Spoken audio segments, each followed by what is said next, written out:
Bate-papo sobre o mercado literário na pandemia. Olá, pessoal. Eu sou Ronaldo Santana, autor e ilustrador, e conversei com dois editores, Judite de Almeida, do Grupo Autêntica, e Celso Poça Júnior, da editora Itapuca. E o assunto foi o impacto que a pandemia causou no ambiente editorial. Sem demora, vamos para a entrevista. Para começar, obrigado, Judite, por ter vindo à FLIR esse ano para contar para a gente como é que tudo isso aconteceu, como é que é o seu trabalho na Autêntica e como é que tudo isso que pegou todos nós de surpresa, como isso afetou no seu trabalho. Mas, para começar, eu peço, por favor, se apresente e apresente a linha editorial da Autêntica. Obrigada, Ronaldo.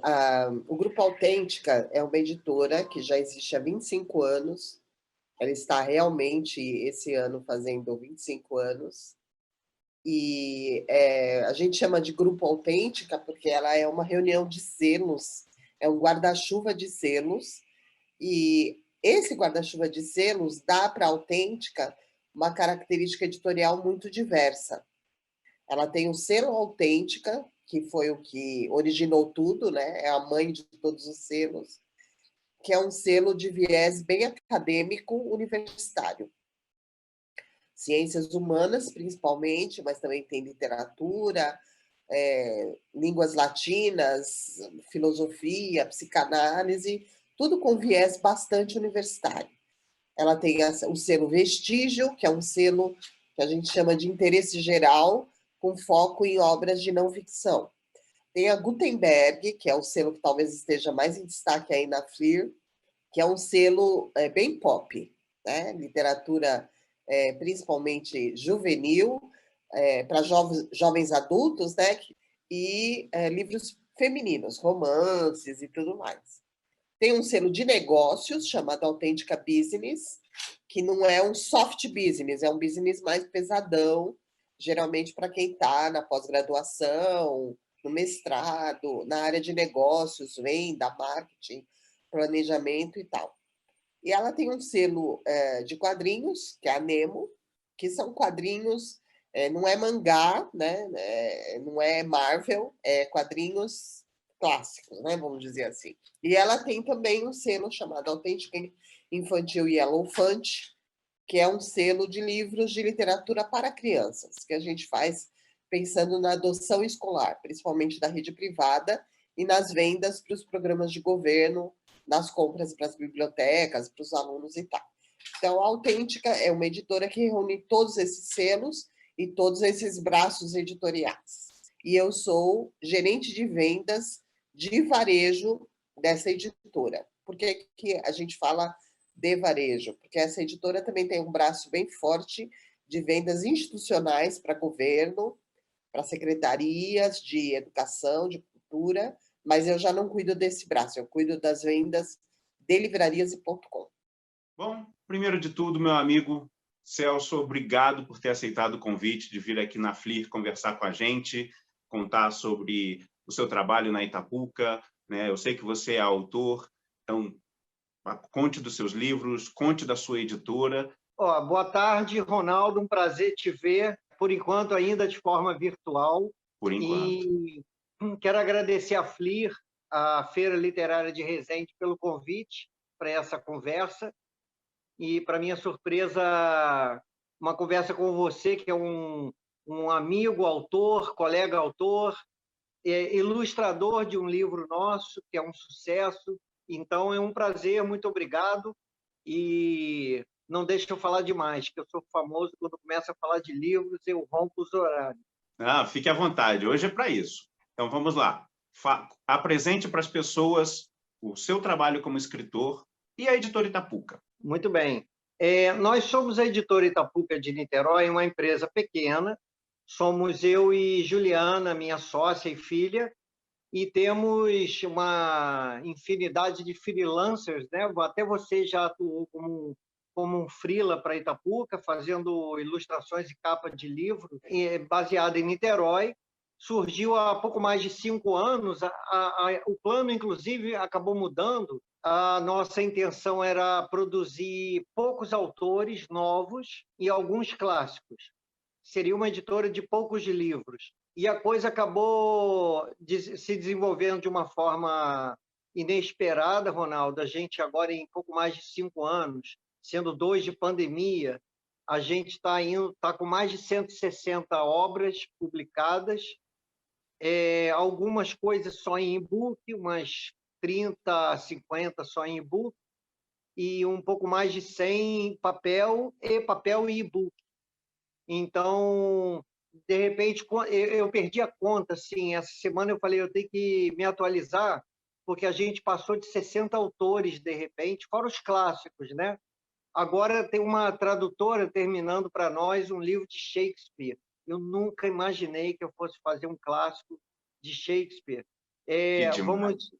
Vamos lançar agora Mark Twain. Então, clássico, fizemos livro de Olavo Bilac, Lima Barreto, uma quantidade deles.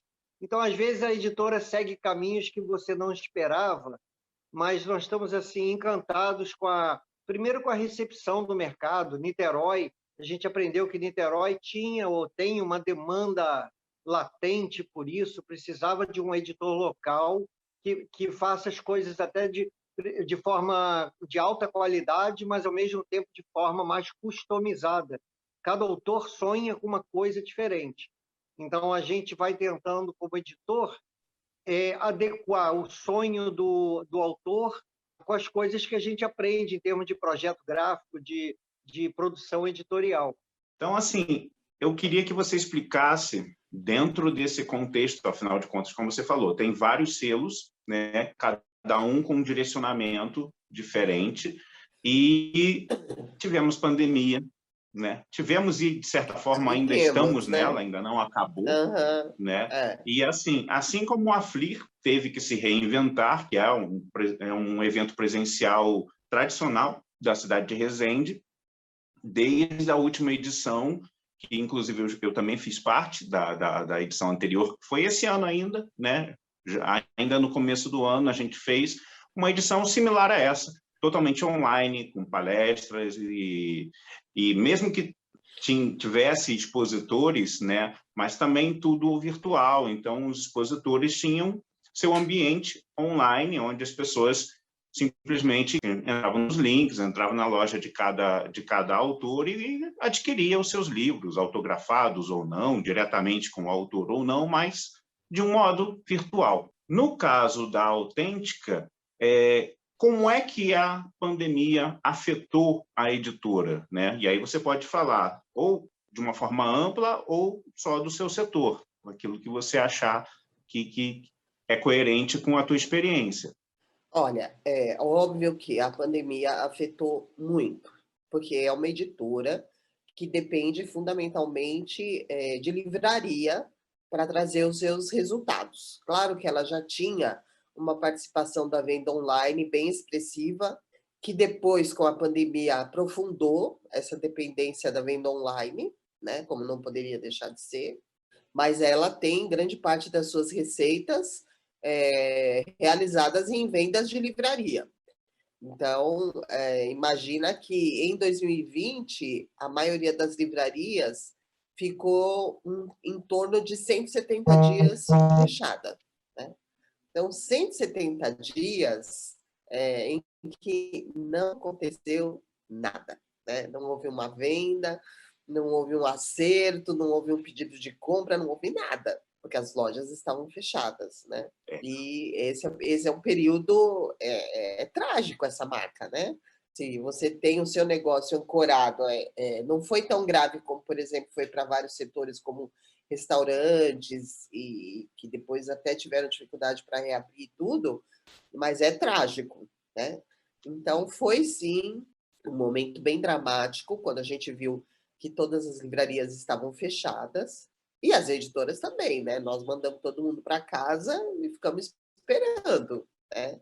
No começo, pensamos com quase todo mundo, vai ser um mês, 15 dias, 20 dias, e estamos praticamente até hoje, né? Então, foi um momento bem dramático. Além da perda da receita, porque as lojas estavam fechadas, a gente também teve a perda dos pagamentos, porque muitas dessas livrarias tinham haveres com a editora, e sem o seu movimento diário para fazer caixa, elas não pagaram, né?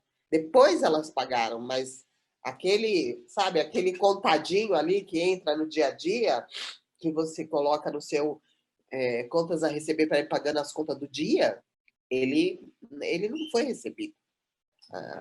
No mês de março, eu tinha medo de abrir meu e-mail, porque a hora que eu abri meu e-mail, eu só tinha pedido de prorrogação e tal. Então, assim, Ronaldo, foi um momento muito dramático. Se a editora não tivesse a capacidade de refazer o seu fluxo de caixa, de levantar dinheiro a um custo bem caro no mercado financeiro, não tivesse um certo patrimônio sólido para colocar como garantia, teria sido bem trágico, entendeu?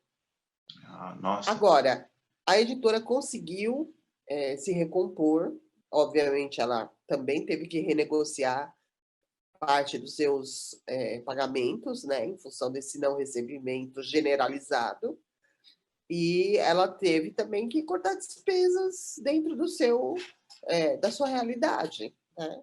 Tivemos esse período de pandemia, que eu sei que é uma coisa que você e os leitores da FLIR querem ouvir. Foi um período muito difícil, Ronaldo. Ele foi difícil para as grandes editoras, que têm um percentual muito alto das vendas em livrarias, e as editoras pequenas, por outro lado, tiveram uma dificuldade igualmente imensa, porque as editoras pequenas geralmente têm um percentual menor de venda em livrarias e tem um percentual muito alto, que eu me lembro quando eu estudei mercado editorial, o primeiro curso, que foi ensinado que as livrarias pequenas chegam a ter 40%, 50% das vendas em feiras literárias. Eu falei, não, isso deve estar errado, não pode ser tão alto. E o meu amigo Cláudio, gerente da Cobogó, que fez o curso comigo, falou assim, não, é isso mesmo. Ele falou para mim, na Cobogó o percentual é tanto, falou um percentual bem alto também, que inclusive é uma editora que tem livros lindos, que vende muito em feiras literárias. E nós tomamos uma rasteira aqui na Itapuca, porque no final de 2019, antes ainda de aparecer, de começar a se falar em Covid na China, a gente fez um orçamento para 2020, uma estratégia de dar um grande foco em feiras literárias. A gente estava estudando Brasília, Joinville e Poços de Caldas, chegamos a pagar, FLIR chegamos a reservar e pagar, se eu não me engano, e Flinite, Flisgo. Fizemos um planejamento e mandamos imprimir milhares de livros clássicos, milhares. Eu cheguei a brincar com dois editores amigos, falei, vamos comprar um caminhão, que o caminhão sai de uma feira e vai para outra. Então, Sim. assim, e isso nos pegou no contrapé totalmente, tá? A maior parte dessas impressões estão aqui ainda, graças a Deus em plástico e caixa, mas estão aqui no depósito da editora. Paralelamente a isso, enquanto a gente estava ali só vendo as livrarias físicas minguarem nos pagamentos e nos pedidos, as .com tiveram um despertamento, porque aqui, pelo menos na Autêntica, foi muito palpável essa sensação que as pessoas foram comprar livros durante a pandemia. Então, pedidos e vendas que a gente estava acostumado a fazer num certo patamar, de repente pularam de patamar. Se transformou em coisas bem maiores, bem grandes. E claro que a gente sentia que era uma migração daquele cliente do físico, né, que não estava podendo sair, não estava podendo visitar a loja, ele migrou para o online, né? Você já tinha um público comprando no online, mas aí a gente sentiu que esse público do físico migrou para o online também. E aí o online acabou ficando muito relevante nas nossas vendas. Ah, que legal. O que, num certo sentido, foi uma alegria, né? Fazer aquelas vendonas, no momento que a gente estava tão fragilizado, mas num certo sentido também foi um pouco de preocupação, porque você sabe que a dinâmica dessas plataformas de compra de venda online, ela é diferente da dinâmica da plataforma física. E ela impõe condições mais leoninas, vamos dizer assim, para o seu fornecedor. Então a gente É não queria mesmo? Mais ficar. até do que nas livrarias? Ah, bem mais, né? Porque ela tem muito mais punch, né? Ela tem muito mais pegada para vender, né? Então é É porque, óbvio assim, também. pelo que eu me lembro, né, assim, a própria relação com as livrarias é até uma proporção bem alta, né? Tem livrarias que cobram de 30% até 55% do valor do livro, né? Mas no caso do É, online, como fica? o online, ele fica, é porque assim, tudo depende do volume, né? Se você é uma livraria de Resende, que vamos supor aqui na realidade da Autêntica, vai agregar um faturamento mensal de R$ 1.000, é óbvio que o seu desconto vai ser baixo. Mas se você é uma rede de livrarias de Resende que tem 200 lojas e que a soma da compra dessas 200 lojas vai ser X milhões de reais, é óbvio que você não vai se contentar com desconto baixo, né? Aham. Então, é isso. Como as plataformas têm uma pegada de compra muito grande, ela exige também condições coerentes com essa pegada que ela agrega, né? Entendi. Com um movimento de faturamento que ela te traz. Então, assim, o que eu diria para você? As .com, no ano passado, elas literalmente salvaram as editoras. Teve suas surpresas, né, Ronaldo? A venda online cresceu vertiginosamente. A nossa loja virtual teve um faturamento 1.100% acima do orçamento, do budget. Eu até fiz um contrato com o Correio para poder dar conta da demanda. A venda de e-books deu um salto vertiginoso aí de pequenas, médias e grandes editoras, uma quantidade inimaginável de e-books sendo consumida, né? Então foi uma temporada muito atípica e que eu acho que todos nós agora do mercado editorial, nós autores, editores e vendedores de livros de todas as formas, estamos curiosos para saber se a venda online vai cair ao que era, se vai achar um equilíbrio de meio termo, a venda de e-books da mesma forma. Então, agora nós estamos tentando imaginar exatamente o que será o pós-pandemia, entendeu, Ronaldo? Entendi. Então, assim, mas no caso, os seus planos que estavam para 2020, você transferiu para 2022 ou você ainda está aguardando para tomar decisões? Ou seja, aquela turnê que seria no ano passado, você pretende fazer agora no ano que vem ou ainda é cedo para tomar esse tipo de decisão? Não, naturalmente é o que se planeja, eu acho que todos, não só Itapuca. Primeiro transferimos automaticamente para 2021, imaginando, não sei se você lembra, no ano passado, quando a Covid começou a cair no fim do ano, a gente imaginava, não, abril, maio do ano que vem, está tudo bombando. E aí, É, aí veio aquela coisa infeliz de Manaus na virada do ano e tal, a Covid subiu de novo e todo mundo falou, putz, vai ter que ser 2022, que é o que está todo mundo agora se planejando, né, e desejando, e tomara que realmente dessa vez bate aí qualquer coisa que não, mas eu acho que é o plano de todas as editoras de tentar recuperar. A gente investiu, nós fizemos talvez uma coisa muito ousada, Ronaldo, que eu falei para a Juliana o seguinte, quando ficou claro que a gente não ia ficar em casa 3 meses, que era uma coisa, aham, eu falei assim, Ju, eu vou investir mais na editora, minhas economias, assim, aquelas últimas, porque eu não quero daqui a 5 anos a gente falar assim, poxa, por que não fizemos isso e aquilo na pandemia, que a gente estava em casa, tinha mais tempo.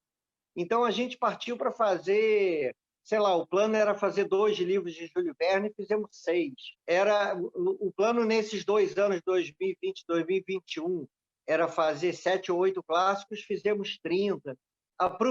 Tentei aproveitar, já que o mal estava lá, a pandemia, tentar aproveitar o tempo para produzir coisas que podem gerar receita para a editora no futuro. Já que eu estou em casa, não vou ficar vendo Netflix o tempo todo, não. Eu vou partir para fazer tudo que for possível, gastando o mínimo possível, obviamente, né? Muitos livros a gente fez e engatilhou aqueles PDFs de miolo e capa que vão para a gráfica, mas não enviou para a gráfica. A gente tem muita coisa no momento que está tudo pronto para ir para a gráfica na hora que a gente quiser. Muitas obras novas, entendeu? Ah, sim, ou seja, você só vai programar esses lançamentos e aí, consequentemente, você vai coordenar isso com a sua turnê pelo país, né? Se Deus quiser. Se Deus quiser. Esse é um cenário desejado. Esse ano a gente está mais equilibrado, porque felizmente as livrarias reabriram depois de um tempo. Tiveram ainda percalços, né? Porque a gente voltou e aí depois tivemos uma onda, e nessa onda a gente teve que voltar para trás e fechar tudo de novo. Mas eu diria para você que esse ano a gente está equilibrando as forças de venda dos 2 canais, graças à reabertura das lojas e tudo mais. Outra medida que a gente tomou aqui, que também foi bem boa, foi que a gente olhou a grade de lançamentos e puxamos para frente tudo aquilo que tinha um caráter mais popular. Porque uma editora como a Autêntica, que tem selos muito acadêmicos, até mesmo nos quadrinhos e tal, você tem livros de giro mais lento, de saída mais lenta. E você tem livros que bateu na gôndola, ele sai vendendo, né? Então, foi feita uma seleção editorial desses livros para colocar tudo isso primeiro. Então, desculpa te cortar, vocês priorizaram os títulos da Gutenberg, é isso? Priorizamos os títulos da Gutenberg, mas não só os títulos da Gutenberg. Os títulos da Gutenberg que teriam chance de sair mais rapidamente do que outros. Por exemplo, um autor estreante, ele tem chance menor de sair vendendo porque ele precisa se tornar conhecido. Foi lançado na casa, uma autora que já foi lançada na casa e que tem capacidade de venda rápida, ela vai para o começo da fila, porque ela vai trazer faturamento mais rápido. Entendi. Então, essa foi uma medida que a gente tomou e que ajudou bastante. Entendeu? Em todos os selos a gente fez isso, né? Mas vocês decidiram lançar menos títulos do que era previsto para esses anos? Com certeza, foi também feito um corte. Na verdade, o que a gente fez foi adiar, né? Porque aqueles projetos editoriais que eles já aparecem na sua grade de lançamento, eles já estão com compromissos feitos pela editora que são altos, né? Foi feita tradução, foi feito capa, foi feita preparação, foi pago um advance para a editora internacional quando é um livro traduzido. Então, não é muito simples você cancelar. Mas adiar, a gente adiou bastante. Ou seja, a gente lançou menos, como a maioria das editoras. Portanto, o mercado editorial, de forma geral, teve um ano com menos lançamentos por causa dessa questão da pandemia. Eu cantei uma pedra ao longo do ano, porque nós somos escritores, nós dois, né? Sim. E tudo que é escritor em casa, trancado, com mais tempo, eu falei, o pessoal vai escrever, vai sair livro igual pão quente aí no final do ano, no final da pandemia. Eu falei para a Juliana, estou com medo de uma avalanche de livros. Então, não está sendo a avalanche que eu imaginava, mas nós estamos... Agora, chegaram muitos livros da gráfica, Ronaldo, mas há 3 semanas atrás, a gente estava com 14 livros ao mesmo tempo em edição, com 4 na gráfica. É que agora, nesse momento, a maior parte já está na gráfica e os livros estão chegando exatamente para esse lançamento coletivo que nós vamos fazer em 11 de dezembro. Essa ideia, inclusive, ela veio por causa disso. Muitos autores escreveram na pandemia, estão todos querem lançar todos ao mesmo tempo agora, e ninguém pôde fazer lançamento presencial por praticamente 2 anos. Esse meu livro, Extremos, era o meu grande livro de 2020. Ele ficou pronto no final de 2020. E eu comecei lá no início do ano a escrever o segundo livro dessa série distópica, que é A Última Vítima. E olha, sim. então eu sou, como autor, um exemplo do que eu estou te falando. Eu vou lançar os dois juntos no final do ano. Sim. Até porque você fala, mas não quer deixar um para o ano que vem? Não, já tem um livro meu que eu terminei, que está com os leitores críticos, que é o que eu escrevi enquanto esse estava em edição. Então, os escritores estão cheios de trabalho. E eu tive essa ideia de fazer o seguinte: vamos fazer um lançamento coletivo, que são todos os autores convidando e lançando seus livros no mesmo dia, no mesmo local, como se fosse uma mini feira literária. E então nós seremos, presença confirmada, já são 30 autores da Itapuca, são mais de 30 livros, 3 antologias. Isso vai ser na Blux Livraria no dia 11 de dezembro. Então... O dia inteiro, na verdade, né? Porque com tanto autor, vai começar 9 horas da manhã e vai até a loja fechar, né? O horário vai ser meio-dia ou uma, não me lembro agora, acho que é 1 da tarde às 8 da noite. Mas vai ser muito bacana. E assim, vamos ver, mas eu fiquei pensando, essa semana eu me peguei pensando, por que eu não tive essa ideia antes? Porque, independente de venda de livro ser maior ou menor, eu acho que a atmosfera vai ser fantástica. Fim de pandemia, todos os autores se conhecendo, os que não se conheciam, todo mundo lançando livro, tirando foto, autografando ao mesmo tempo.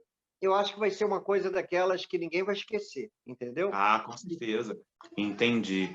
E em relação a redes sociais da própria editora, você sentiu alguma diferença? Vocês fizeram alguma estratégia diferenciada com as próprias redes sociais?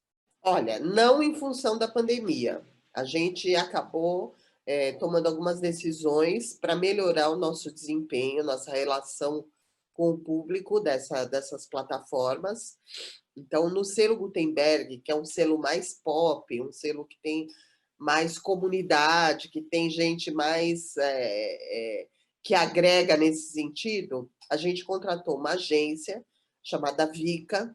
Essa agência é quem cuida de tudo que está relacionado ao perfil da Gutenberg, ela que programa as postagens, os conteúdos, os formatos e tal, e ela tem bastante expertise nisso, então a gente melhorou muito o nosso engajamento, porque assim, os perfis da Autêntica, eles todos têm um bom número de seguidores, a gente tem bastante público lá, mas o engajamento orgânico não era tão satisfatório.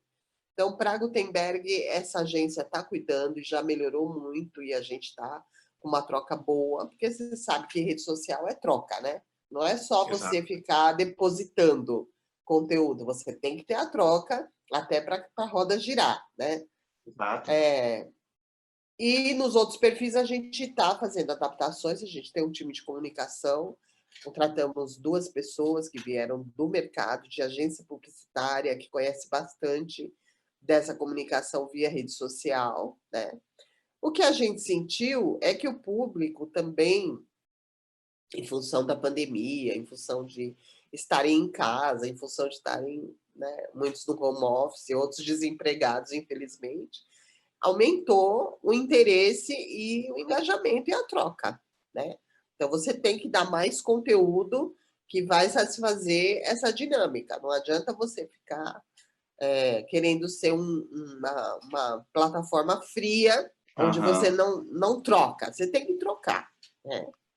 Então, por exemplo, a gente anuncia um livro, uma capa de um livro. Imediatamente, vai sair box? Quando vai sair o volume 2? Já vi que nos Estados Unidos está até o volume 5. Cadê? Por que vocês não estão falando nada desses? E tal. Vai ter alguma adaptação para streaming? Vocês estão sabendo de alguma coisa? Então, você tem que estar preparado para responder tudo isso, né? E manter esse interesse quentinho das pessoas com a sua marca. Isso dá trabalho, né? Ah, sem dúvida. E assim, uma das coisas que todo mundo viu ao longo desse período foram as lives, né? Como elas explodiram para todos os segmentos, né? Existiu alguma programação especial da Autêntica ou de seus selos em trazer esses autores para fazer essas lives, para ter esse contato direto com o leitor? Olha, no começo nós fizemos como todo mundo, lives, muitas lives, né? Nós temos muitos autores nacionais, principalmente no selo Autêntica, principalmente professores universitários, autores que estão dentro do ambiente da universidade e tal, e aí é mais fácil, né? Mas até fizemos uma live com autor internacional também. O que a gente reparou, Ronaldo, é assim, no começo isso tinha uma relevância. Então a gente reunia boas audiências dessas lives. Depois, acho que foi ficando muito repetido, muitas pessoas fazendo, rolou uma dispersão, né? É um recurso para quando você está impedido de fazer um lançamento, fazer um bate-papo, fazer uma sessão de autógrafos, mas a gente não pode esquecer que o público, quem tem, é o canal de venda. As pessoas pensam que a editora tem um grande público. Ah, eu vou fazer uma live, vai bombar, vai ter 10 mil pessoas. Não, as editoras, elas não têm esse volume de pessoas nas suas redes sociais, porque ela deixa para a livraria ser esse canal, né? Aham. Os nossos livros, os nossos autores, as nossas figuras mais midiáticas, elas estão nas livrarias. Então, ok, a gente fez e a gente ainda faz, né? Mas eu noto que às vezes fica uma expectativa, mas só tinha, sei lá, 30 pessoas na live. Mas a editora, ela deixa para o público ser o público do canal de venda, né? Por isso que ela não faz a FLIR, porque ela não tem o público para fazer a FLIR. Ela participa da FLIR, certo? Ela bota Certo. lá a sua loja, põe lá os seus autores, indica os autores para fazerem as programações culturais, mas ela não faz a FLIR, né? E por falar em evento, você fez um evento, né? Porque você é o organizador da Flinit há muitos anos, né? E no ano passado, você, obviamente, não pôde ter o evento presencial, mas você manteve o evento na programação, né? Só que você fez a edição online. Você pode contar um pouquinho para a gente como é que foi a experiência da Flinit online? Foi muito interessante. Por exemplo, no primeiro momento, a primeira pessoa que me falou faz uma Flinit virtual, foram duas pessoas, aliás, numa conversa assim, foi a Ana Machado e o Bruno Ribeiro, que infelizmente nós perdemos o Bruno na pandemia. O Bruno foi uma das vítimas da Covid, ex-secretário de Educação de Niterói, uma pessoa sensacional, uma perda. E o Bruno falou para mim assim, faz uma Flinit virtual. Depois o Marcelo Assetti, nosso amigo Marcelo Assetti, autor e colaborador da Líteres, da editora Líteres, uma figura sensacional aqui do mercado editorial, ele ficou falando faz, ele e a Evelyn. E aí nós fizemos, a gente aprendeu demais e, obviamente, que a gente aprendeu vantagens e desvantagens, Ronaldo. A desvantagem que eu vi mais clássica é que jamais a venda se compara.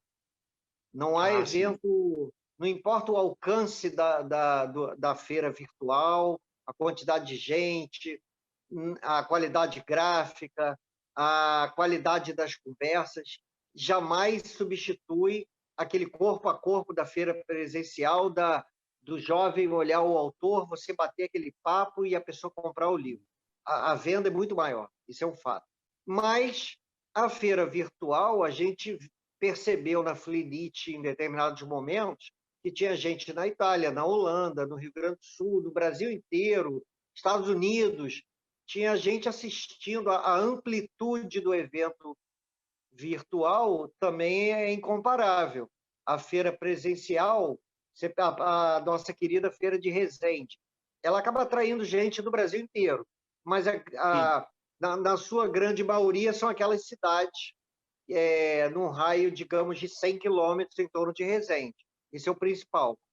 E a feira virtual, não, as fronteiras dela são absolutamente diferentes.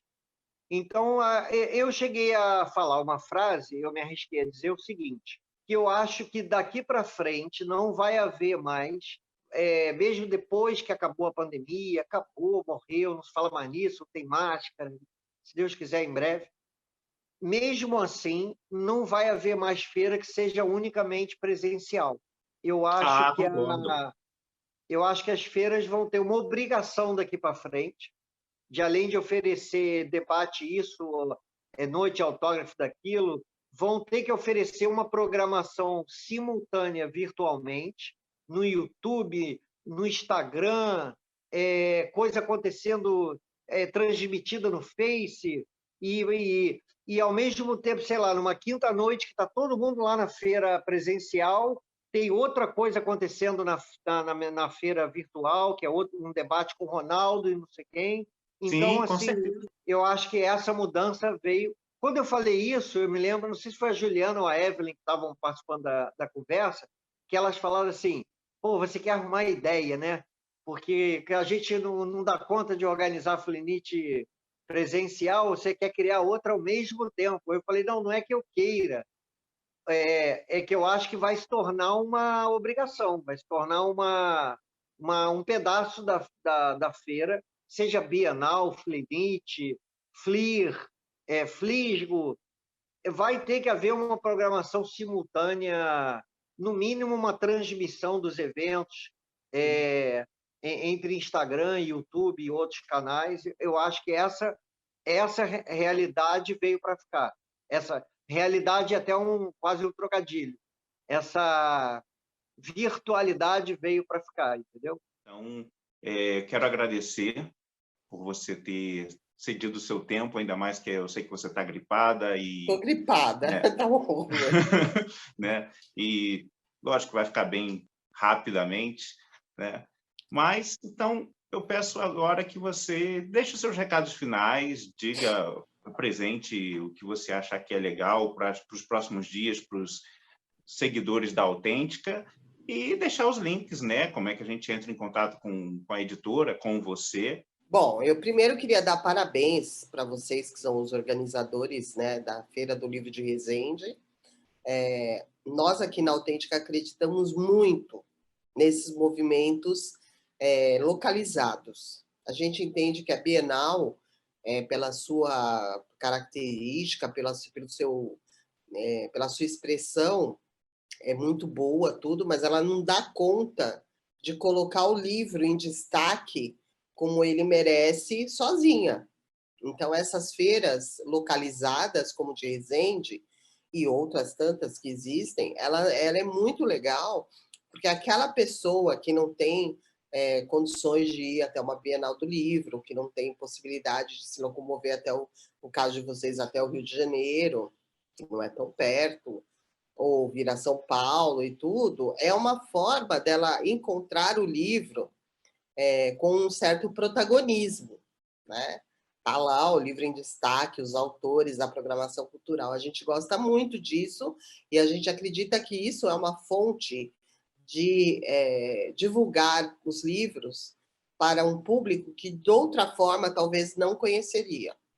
Fora que você pode fazer agora as programações online, então você pode fazer uma programação cultural bem diversa, variada, e que sem gastar aquele dinheiro para trazer os autores, para colocar os autores fisicamente, e aí você aumenta um pouco a sua amplitude, ainda que não tenha a mesma graça, né? Então, a gente gosta muito disso quando o livro é colocado em protagonismo, né? Então, uma feira de livros, pensa, uma feira de livros num país que lê pouco, que tem uma política cultural bastante falha em relação ao livro. Então, parabéns e continuem, né? Por isso que a gente tenta apoiar vocês como a gente pode, já sempre temos autores na programação principal e tal, e isso é bem legal, né? A Autêntica pode acessar pelas redes sociais, principalmente pelo perfil da própria Autêntica, né? A Autêntica Editora, O nosso site é www.grupoautêntica.com.br e lá tem um e-mail que pode entrar em contato comigo se alguém desejar esclarecer alguma dúvida que ficou, enfim. comercial@grupoautêntica.com.br. Perfeito, Judite. Muito obrigado. E espero poder encontrar com você e os seus autores na próxima FLIR presencial em 2022, né? Nós Será estamos incrível. torcendo para isso, sabe? Para a gente voltar. Esse ano, eu falei que eu nunca pensei que eu fosse falar isso, mas eu senti falta de camelar na feira da USP, porque é camelar, sabe? Eu senti falta de camelar na feira da USP, de ficar com aquele pé dolorido, com aquela coluna rangendo e com dor no joelho de ficar em pé. Eu senti falta, né? Então, assim, o online tá bom, ajudou a gente a passar por esse período terrível, mas já deu. Agora a gente quer encontrar as pessoas. Você tem toda a razão. Então, obrigado, Judite. Tchau, tchau. Imagina, um abraço, Ronaldo. Bom evento para vocês, viu? Tchau, tchau. E agora a pandemia foi muito cruel, porque a pandemia reduziu demais o número de livrarias. Diminuídas as livrarias, infelizmente é a realidade no momento, eu acho até que isso vai mudar, que vem a lei do preço fixo aí em breve, que vai dar um impulsionamento nas pequenas livrarias novamente. Mas, assim, enquanto a realidade é essa hoje, o papel das feiras literárias se torna ainda mais estratégico.